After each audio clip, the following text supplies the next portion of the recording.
J'ai écrit ce livre pour deux raisons. La première, c'est pour mes patients fumeurs, car la cigarette électronique est un outil formidable pour tourner la page du tabac. La deuxième raison, c'est pour mes confrères médecins, pour leur dire « Conseillez à vos patients la cigarette électronique, c'est vraiment une excellente solution pour quitter le tabac ». On peut dire que dans le gouvernement français, il y avait autant de gens qui étaient pour la cigarette électronique que contre la cigarette électronique. Mais quand on regarde ses avantages et son peu d'inconvénients, c'est en France un phénomène complètement massif et beaucoup de gens ont arrêté de fumer grâce à la cigarette électronique. De ce fait, le gouvernement français a fini par accepter ce fait et maintenant recommande, aide et favorise la cigarette électronique. Il y a beaucoup de médecins qui sont en faveur de la cigarette électronique. Alors, en France, ça c'est quelque chose que je connais bien, car maintenant ça se compte par milliers, on a beaucoup de soutien.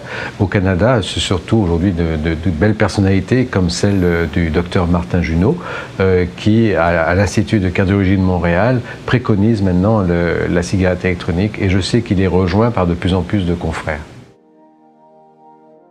Je recommande la cigarette électronique à pratiquement tous mes patients. En tout cas, tous ceux qui ont tout essayé, les substituts nicotiniques, les méthodes à l'ENCAR, l'hypnose, l'acupuncture, etc., et qui n'ont pas réussi, je leur dis vraiment, essayez la cigarette électronique, vous verrez, cela marche très bien dans la plupart des cas. Donc oui, je le préconise maintenant de manière très très courante. Nous sommes absolument certains que la consommation de tabac est extrêmement dangereuse pour la santé. Et donc de ce fait, les petites incertitudes qui existeraient sur la cigarette électronique sont minimes. Dans le rapport de l'Office français de prévention du tabagisme, on dit que la cigarette électronique est infiniment moins dangereuse que le tabac. Donc les risques pris éventuellement sont ridicules. La cigarette électronique réussit parce qu'elle résout deux manques.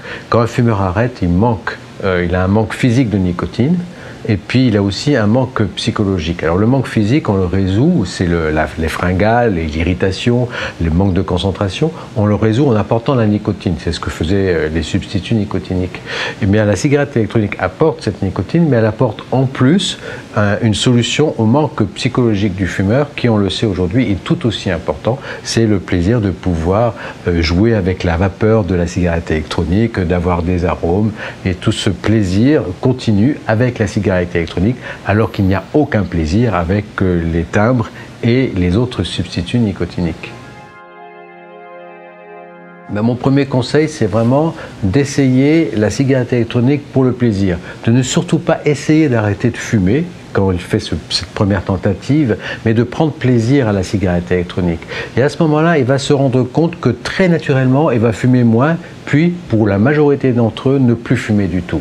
Donc il faut faire les choses en douceur. Pourquoi les gens rataient si souvent avant? Parce qu'ils se disaient, voilà, je vais arrêter tel jour et je vais commencer mes timbres et mes substituts. Donc autrement dit, le jour où ils arrêtent, c'est atroce. Et en plus, ils découvrent une nouvelle méthode. C'est infernal, c'est pour ça que les gens échouent. Donc il faut se mettre aucune pression, prendre plaisir et trouver la cigarette électronique qui correspond bien, qui nous procure le plus de plaisir possible.